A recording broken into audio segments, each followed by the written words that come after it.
ரொம்ப ஈஸியாக பாசிப்பருப்பு பாயசம் பண்ணலாம்.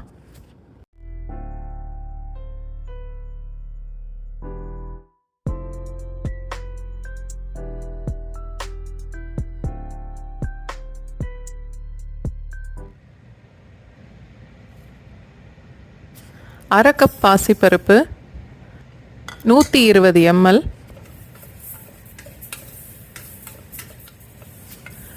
பொன்னிறமாக வர அளவுக்கு வறுத்துட்டு 1 பங்கு பருப்புக்கு 4 பங்கு அளவுக்கு தண்ணி சேர்த்து, இப்போ நான் 2 கப்பு சேர்த்துருக்கேன்.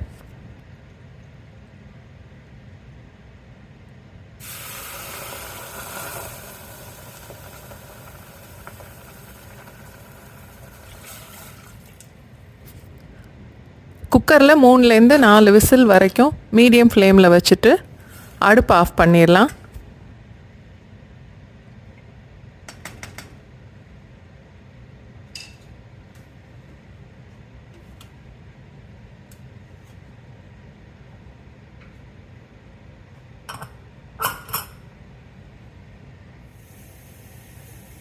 இன்னொரு பாத்திரத்தில் 1 கப் அளவுக்கு வெல்லம், 1 பங்கு பருப்புக்கு 2 பங்கு வெல்லம் சேர்த்து அதோட அரை கப்பு தண்ணியும் சேர்த்து கொதிக்க விடணும்.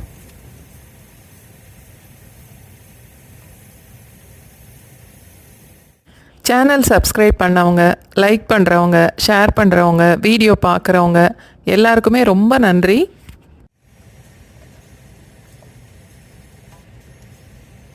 வெல்லம் நல்லா கரைஞ்சி ஒரு 2 நிமிஷம் வரைக்கும் கொதிக்கட்டும்.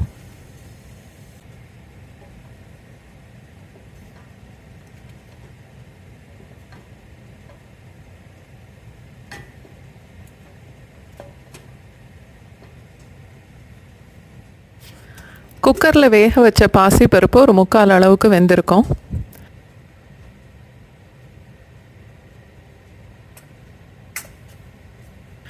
கரண்டியில் ஓரளவுக்கு மசிச்சு விட்டுட்டு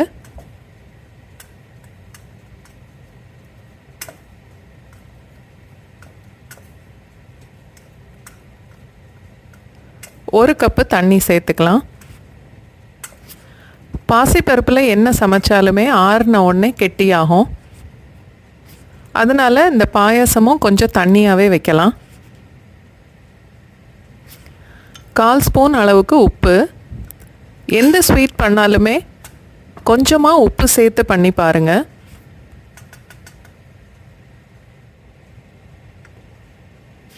அடுப்பை மீடியம் ஃப்ளேமில் வச்சுட்டு அடிக்கடி கிளறி விட்டுக்கிட்டே இருக்கணும். பாசிப்பருப்பு பாத்திரத்தில் பிடிக்கும்.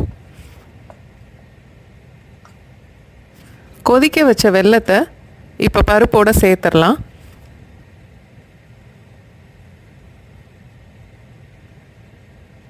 என்னோட சமையல் பிடிச்சிருந்தா வீடியோவை லைக் பண்ணுங்கள், உங்களுக்கு தெரிஞ்சவங்களுக்கு ஷேர் பண்ணுங்கள். சேனல் சப்ஸ்கிரைப் பண்ணிவிட்டு பக்கத்தில் உள்ள பெல் ஐக்கான் ப்ரெஸ் பண்ணிங்கன்னா நான் புது வீடியோ போடும்போது உங்களுக்கு நோட்டிஃபிகேஷன் வரும். நல்லா கலந்துட்டு ஒரு 2 நிமிஷம் வரைக்கும் கொதிக்க விடலாம்.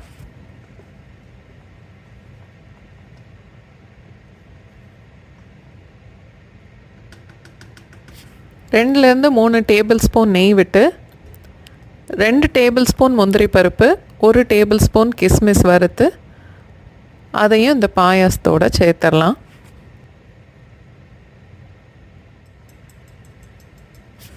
கால் ஸ்பூன் அளவுக்கு ஏலக்காய் பொடி சேர்த்துக்கலாம்.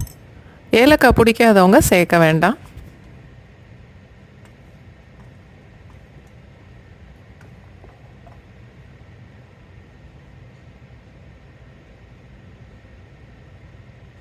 கடைசியில் 3/4 கப்புலேருந்து 1 கப்பு வரைக்கும் பால் சேர்த்துட்டு அதோட அடுப்பை ஆஃப் பண்ணிடலாம்.